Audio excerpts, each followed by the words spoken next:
Hi, I'm Carlene, and this is Carlene Tonight.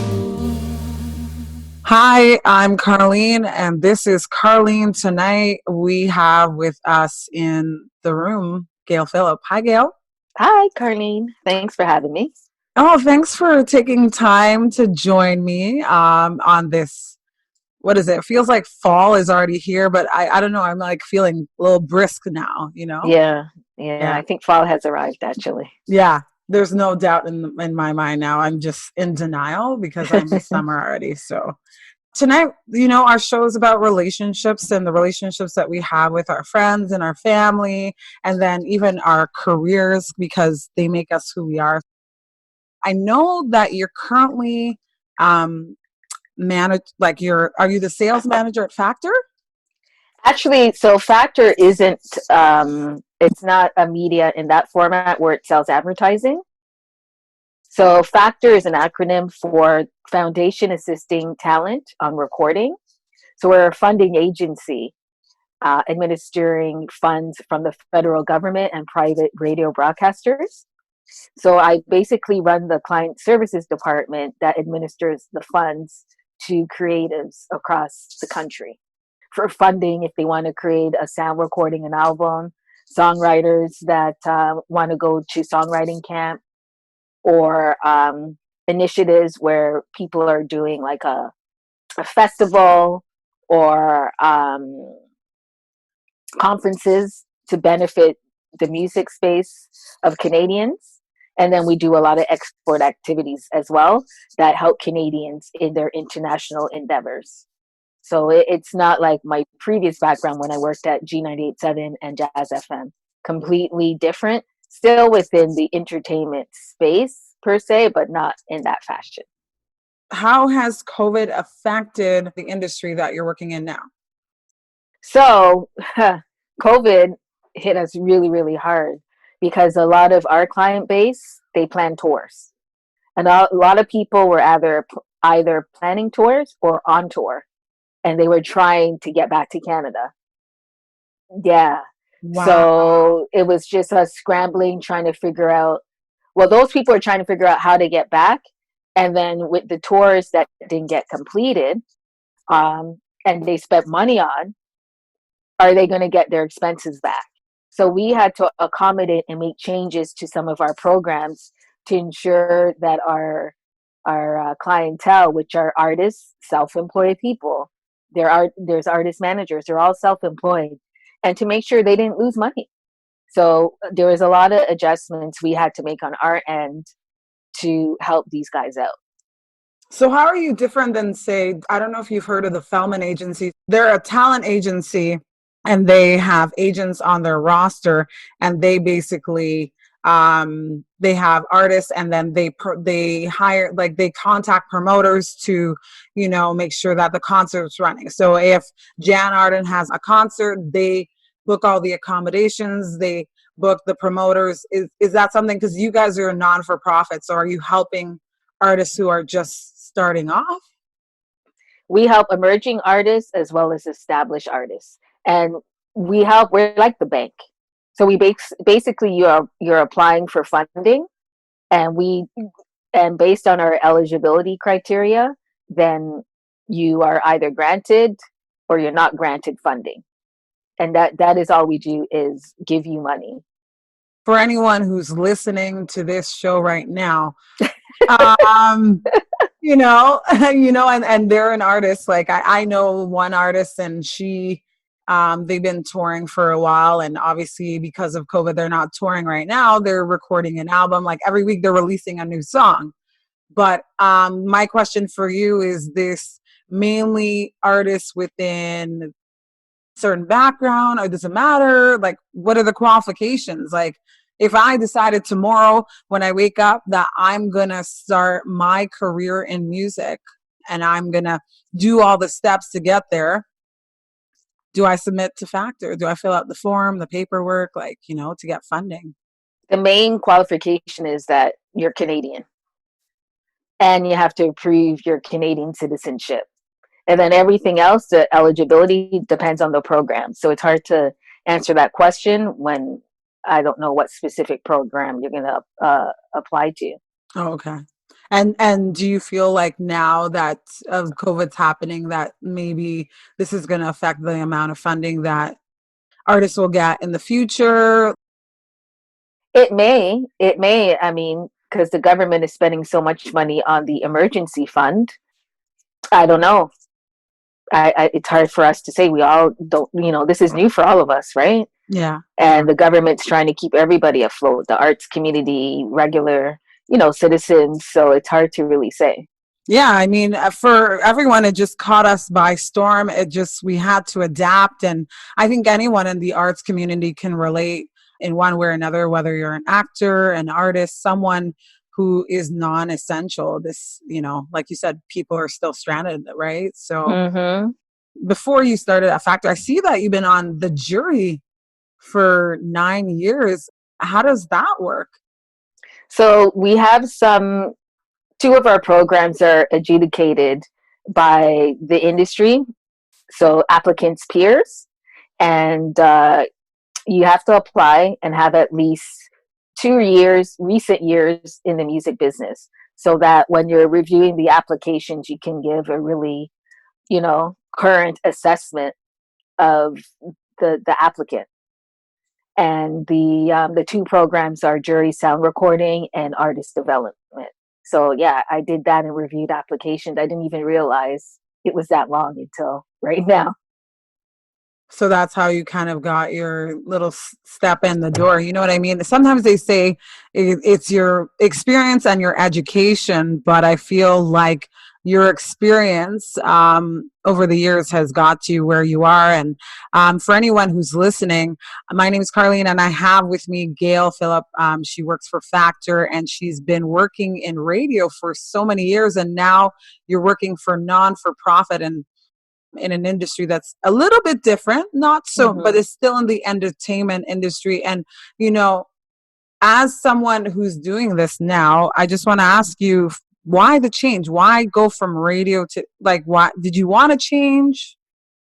Yeah, yeah. I mean, I always love entertainment and working with artists and creative people, and I'm still doing that. But right now, I'm on the other end where I'm helping people get funding to fund their career. Yeah. I also see that you're part of, I don't know if I'm saying this right. Correct me, please. Mm-hmm. Nabfeme is Nabfem, Nabfeme. Nabfem. Which is the National Association of Black Female Executives in Music and Entertainment. Um, for those who are not familiar with the organization, can you elaborate? Tell me what you do. So it's the National Association of Black Female Executives in Music and Entertainment. And it's an organization that started in New York, created by Johnny Walker. She was the VP of promotions at Def Jam for 20 years. And she started it as a hub for Black women in music that needed a place for support amongst each other, networking, sisterhood, professional development in a male dominated industry. And yeah, she felt like women needed their own support and someone they can trust and talk to, their own sister they can talk to about what it was like to work in the industry. And that's how it started. And she had her first conference here in Toronto many years ago. I believe she went to college or university with Doran Major, who owned, oh my gosh, I'm forgetting the name of the restaurant, Muse on King Street, where a lot of, like when Raptors and stuff started, those guys all used to hang out. And he used to be a football player. And in his retirement years, he came to Toronto, married Davender here, and he had that restaurant. And he knew Johnny. Then Johnny came, and one of Johnny's friends knew my friend Wendy, and then Wendy told me, and then we knew people at Flow, and then we connected her with Flow, and Mr. Jolly was very supportive of the organization. And the first conference was planned, and it happened here in Toronto, bringing some major heavy hitters into the city like Kevin Liles, Susan Da Paz, Sylvia Rohn, um, many, many heavy hitters in the music industry, and some that focused on Black music. So I got very involved, and then I ended up running the Toronto Network chapter. for years with the support of many other Canadian women. And I have released my duties to bring in some new young people.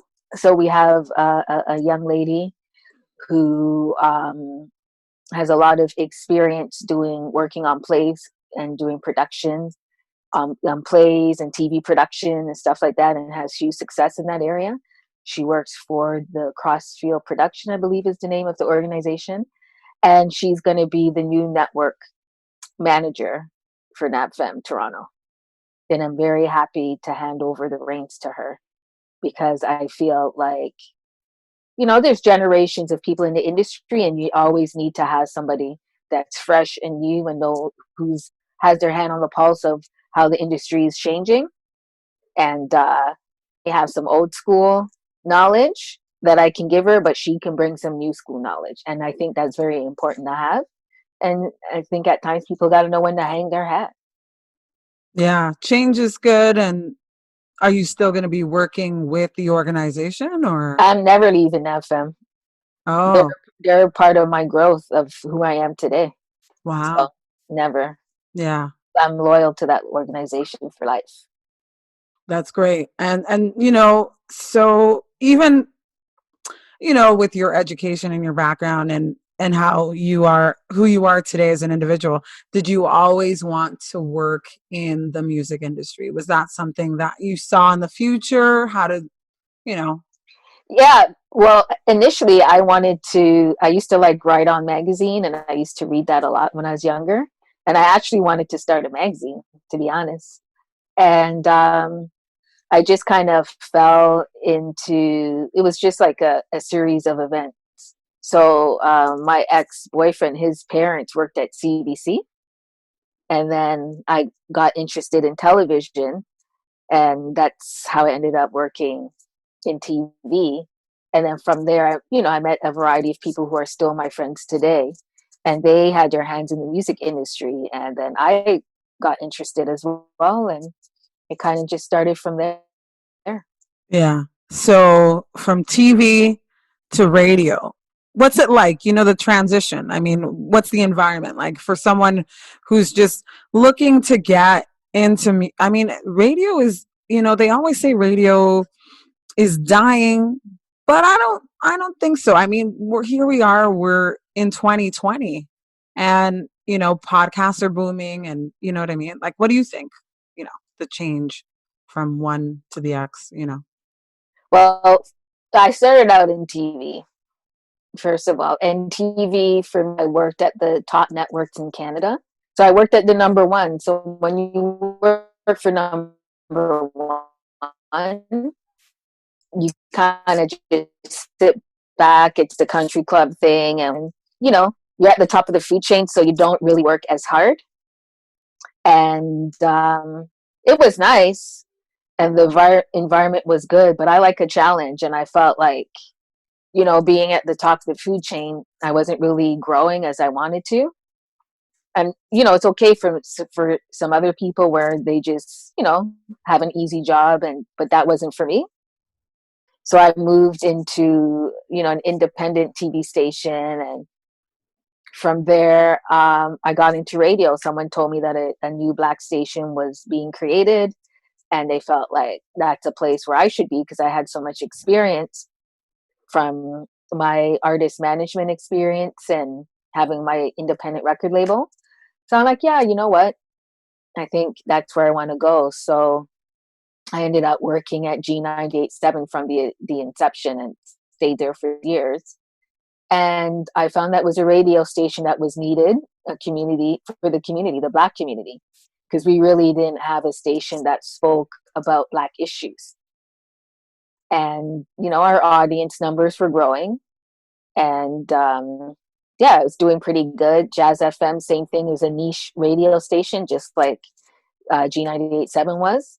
And, the numbers aren't as large as Chum, but, for somebody who likes a challenge, working at those two stations, you're not really focused on selling on environment, on audience numbers. You sell on environment, how, the station is very different than the big stations, and why.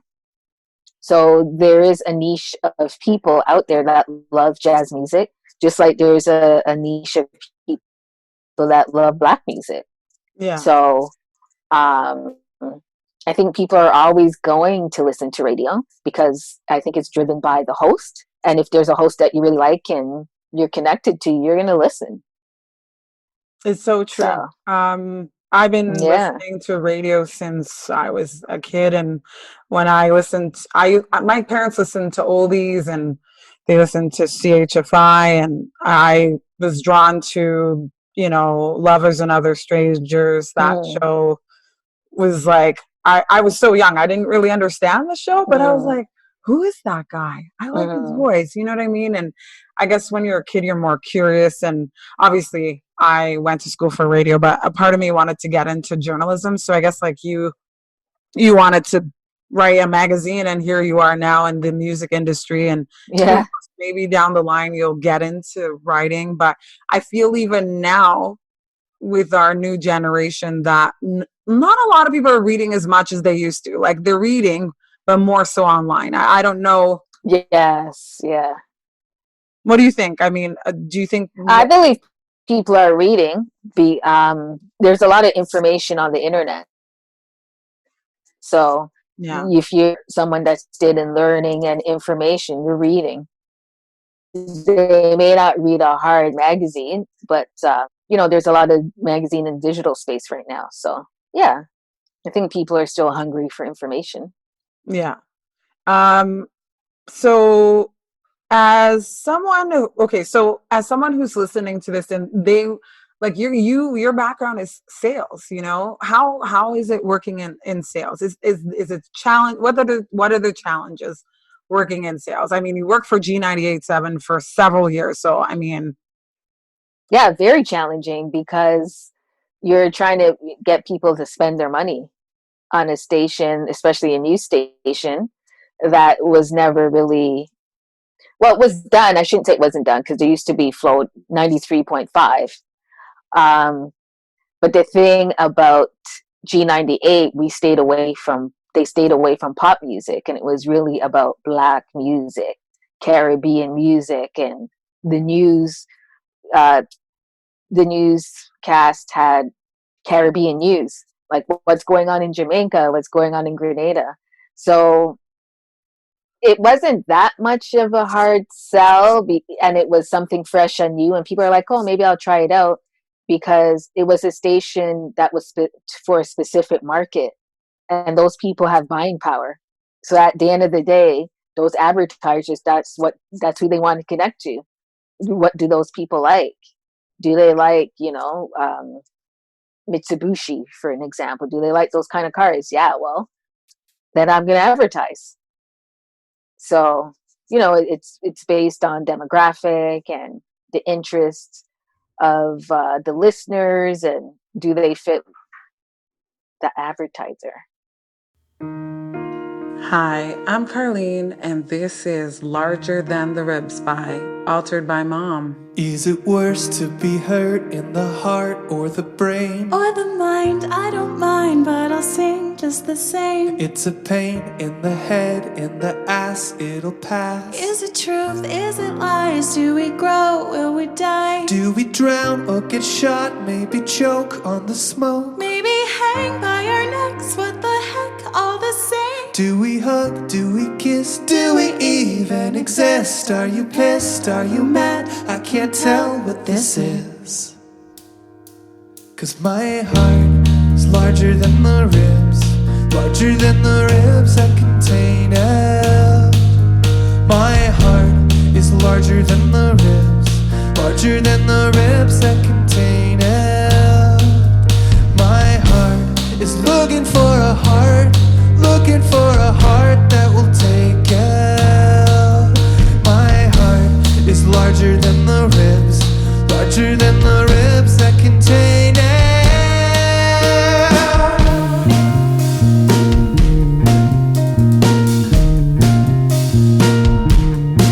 This is strong, I guess weak, I can't speak, I was wrong. Or not right, but so close. Has a cat and got your nose. Got your tongue, we had fun, I can't sleep in the dark. This is sharp.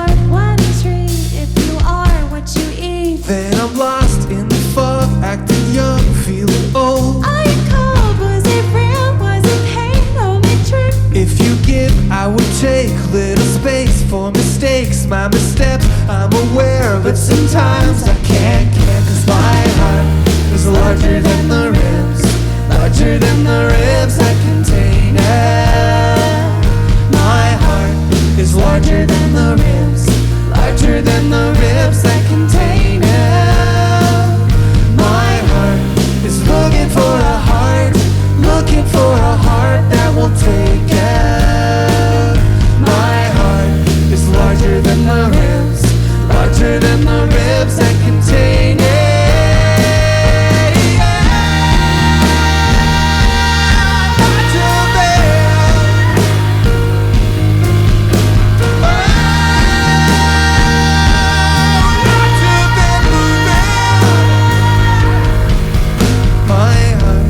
Larger than the ribs, larger than the ribs that contain it. My heart is larger than the ribs, larger than the ribs that contain it. My heart is looking for a heart, looking for a heart that will take it. My heart is larger than the ribs, larger than the ribs that contain it.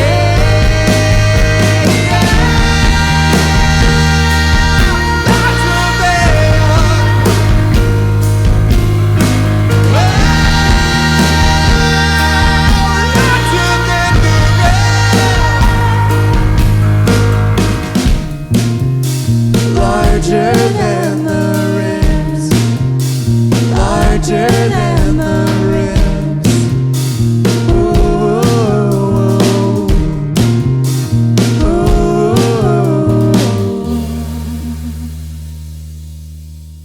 Hi, I'm Carlene, and this is Carlene Tonight. We are with Gail Phillip, who is working at Facture.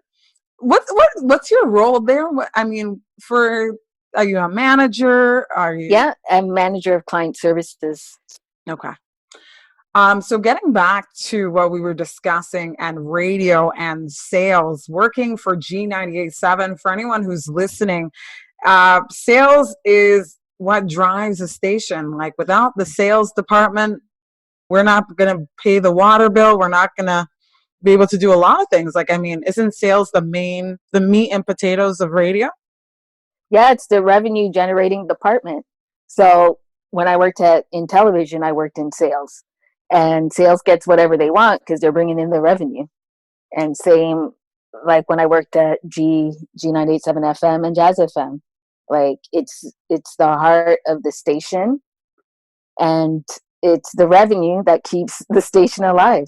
Like right now, these COVID environment, a lot of the radio stations and TV station lost money because people aren't buying as much. So ad sales have actually dropped.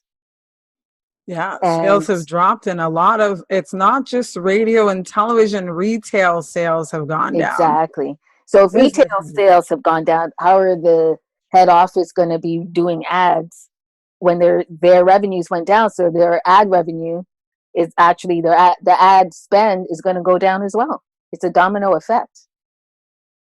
It's hard to predict what's going to happen in the next 3 months, even the next 6 months at this point, and we're just taking it day by day. But you said you are busy, and Yeah. what keeps you busy? You know, Just coming up with artists are coming up with different ways or trying to come up with different ways to perform. So there's a lot of virtual tours and virtual performances. So we're trying to accommodate as much as we can in supporting those initiatives because we need the art industry to continue. We need it to thrive. So the government as well, the Minister of Canadian Heritage, they're trying their best to keep the industry going and supporting the venue owners and different industry players like that. music is important to us all, and I think music is helping us get through this pandemic. I'm going to say it for myself. I'm not sure about you, but music makes me happy. I'm my background, I danced for 10 years and music is a part of my life. It's a part of who I am. It makes Mm-hmm. me happy. Even when I'm sad, I listen to music. I think anyone who is a Mm-hmm. music lover can relate to you and your career path, and you help other artists so that they can inspire us, because Yeah. they help us become who we are, Mm-hmm. especially when people are going through a rough time, Exactly. And and nothing showed us more than ever how much music is so important than through this pandemic. yeah, Remember in Italy, the video that was going around where they were all stuck in their homes and people were singing off their balconies, and they were different people were playing instruments, and they were doing that to keep themselves entertained. yeah. I forgot the name of the event that they did online too, but I remember Jose and Lady Gaga were Well, singing. yes, yeah. Yeah. So, I mean, I even remember, who was it? This is John Legend. No, it was another artist. He did a little Instagram thing from back in the 90s. It was, Babyface. That's it. Mm, Babyface did a little special on Instagram where him and another artist, they were going back and forth with like music that they created back in the day. And I'm like, I didn't know that Babyface did that. Like, he's not only an artist, but he's a creator as well. And so, mm-hmm. you know, but I mean, for the organization that you work for, if anyone wants to contact you, how do they do so? Are you on social media? Where do we? Our website is factor.ca, so they can go on the Factor website Okay. and take a read. It's a lot there to read. There is, I was doing a little research. I see that there's funding, and like you said, there's different kinds of funding. So if you are listening and you are a Canadian citizen and an artist and you need funding to support your dreams, to support your album, Factor is one of the organizations you can go to. And Gail Yeah, Phillip is, in the industry helping artists become who they need to be, right? Like you yeah, said, you're like the bank. We all yeah, need money to survive, yeah, to fund our dreams, right? exactly. And one last note, for anyone looking to get into music, I know it's hard right now, but what advice would you give for anyone who is considering working in the music industry? Well, because of COVID, it's hard to attend conferences and stuff like that in person, because I think it's important to network. So everyone's doing those in-person events virtually. And I don't know, this is where people need to get creative. I think on the panels that I've been on Zoom panels, industry related panels, people have been introducing themselves and chatting within the comments in the chat form on the side. And that's where people are now networking. So for someone who's trying to get in, I would suggest going to a lot of these conferences now that they're virtual, and just put your information in the chat box and start networking with people and chatting with others. What I've seen is people say, oh, here's my website. I'm a producer. If you're looking for a producer, I focus on this kind of music. Everyone's doing that because you got to hustle and you got to get creative, and you have to find another way to maintain your status in this environment. So Yeah, that's and what people are doing. your online presence is so important, right? It really. Mm-hmm. It is. And, right now, since we're talking about music, but like, I mean, let's talk about the other thing that has come to light other than COVID-19, but the whole Black Lives Matter movement. What's your Yeah. take on it as someone who is a Black woman living here in Canada? There's always been barriers for me as a Black woman and as a woman. You know, there's gender barriers and then there's race barriers. But you know, you just find ways to get through it. I have my own small group of women that I connect with, so I can talk to when I'm feeling down, or you know, I'm having trouble at work and I need some advice on how they handled certain situations. So it's good to have like your sister groups or your mentors or your sponsors. It's good to have that so people can help you navigate the system, because it's not easy. Going to work Black is a real thing. Yeah, yeah, it definitely is. I think this whole movement has shine a light on things that we weren't discussing before. No, we weren't. Yeah. We were trying to get by day to day. I think for anybody, there's that misconception that, oh, well, you look happy, so that means that Yeah. everything's going well. Yes. Yeah. Yes. Mm-hmm. And we got to dig deeper and, ask each other, how are you doing? Don't just look at someone's Facebook and Instagram and think everything's all hunky dory. I mean, people put all the happy stuff, but they don't put the unhappy stuff. So if you're a real friend of that person, call them up and dig deeper. Yeah. And just, support each other and love on each other. Yeah. I think during this pandemic, I think we're going to realize who's really there for us, who are our real friends and our real family, because 100%. It's a hard time for everybody, like it's just, everything's changed. And even next year, they keep saying 2021, but it's going to be another year of changes and adapting to change, right? So I mean, 2020 vision, like it's 2020, and 2020 really gave us some vision on what's what. What industries are really thriving when you're in a situation like we're in. Like you said before, who your real friends are, whether it's friends or family, and who's really supporting you when the times get rough. And it's rough for all of us. It's like no one's immune, but it really is an eye opener. And I'm glad that,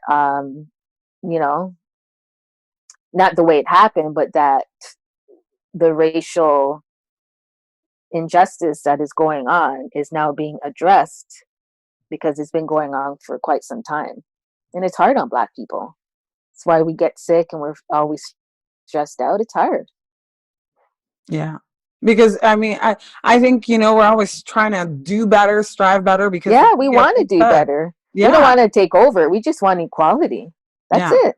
No one wants to take over and be in charge.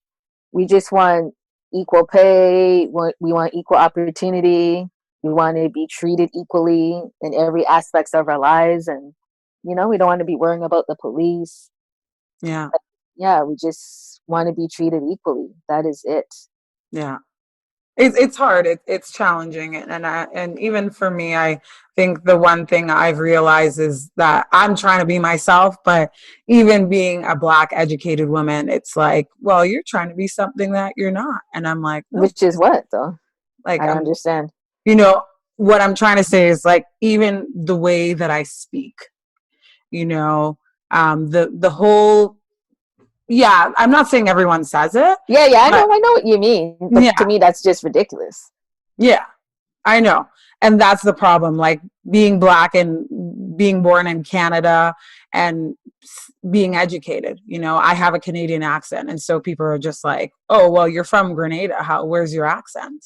Right. But you don't live in Grenada, though. You live in Canada. Yeah. So you're going to be a product of your environment, which is a Canadian environment. Mm-hmm. And people not everybody gets it. And that's another thing too. So, yeah. Yeah, that's sad. I know. I actually had a conversation with another podcaster about that. And here's the story. She said that her name is Michelle Joseph. So when she's like an employment consultant, and so she helps other people when they're looking for work. And the guy walked in the office, and when he spoke to her on the phone, he thought she was Caucasian. So when he walked into the office and saw her, he was like, Michelle Joseph? She's like, I'm Michelle Joseph. And he's like, he almost walked out of the room, because he just assumed, right? So that's the problem too, right? I never forget this. My friend and I were at Bridlewood Mall, for all the Scarborough listeners. Bridlewood Mall, yay! Scarborough represent. Yeah, and we're at TD Bank. So we were dealing with this teller, and it was funny. And she was Asian, South Asian, and my friend, her last name is Yan. So she didn't look at us. I don't know. She said her name, and then she was dealing with us. And she said, "Oh, your name sounds Chinese." And then when she looked, and we were two Black women standing there, she's like, "Oh, it's not that Chinese." I'm like, "Her name's Chinese. Her dad's Chinese. It's just that she looked Black, so it was kind of funny."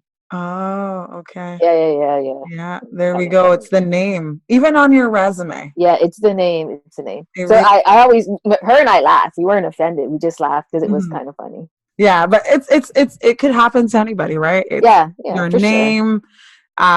Michelle Joseph is not a common Black name, so Yeah, well, neither is my name. yeah, Gail. Yeah, but Yeah, yeah, but I think there's a lot of people out there though that want to see justice for Black people and not just Black people. So we have to embrace those that are trying to help us, because there is not everyone, trying to keep us down. There's a lot that want equality for us too, and we gotta, embrace those and work with those people. yeah. Because those people are going to help us to get to where we need to be. And like you said, Exactly. I think it's important. We all need equal opportunity. It's not, Yeah. we're bringing the race to the front because it's always been a race thing, and we didn't want it to be like this years later, but here we are, Yeah. unfortunately, 2020, and it doesn't feel like we've progressed as a society. Yeah. And then there's gender parity as well and all of that stuff. So, I mean, yeah. that could be a next discussion, but Mm-hmm. I'm happy to say that, you're here to educate other Black women and other women who are, Mm-hmm. entrepreneurs who want to do well for themselves, or maybe even Mm-hmm. a guy who's listening to the show, and Yeah. Yeah. motivate him, as an artist. Like, Mm-hmm. you know, that's what you do. And, we're hopefully here to educate our listeners. Exactly. And you reach one and teach one, lift as you rise, right? So you Yes. don't keep the information to yourself, you spread it around so it can grow with other people. And that's the hope of me doing this show, so that I can teach others about the way how hard we've had to work. I mean, you've worked Yeah. hard to get to where you are, Yes, I right? have. I really did. No Yeah. one knows the journey but me. And those who's been around me a long time know it wasn't easy. Hmm. It wasn't easy at all. Yeah. But here you are, and we're gonna get through COVID-19 one way or another. We're baby steps, like my brother says to me. Yeah. Baby steps or dog paddle. Yeah. But Yeah. we'll get there. You just have to keep paddling. Yes. Well, thank you, Gail, for being our guest tonight on Carlene Tonight. I hope we can do this again. And Yeah, I had fun. Thank you. thank you so much. Take care. Okay. Thanks for listening to Carlene Tonight. My heart is larger than the ribs that contain it. My heart is larger than the ribs that contain it.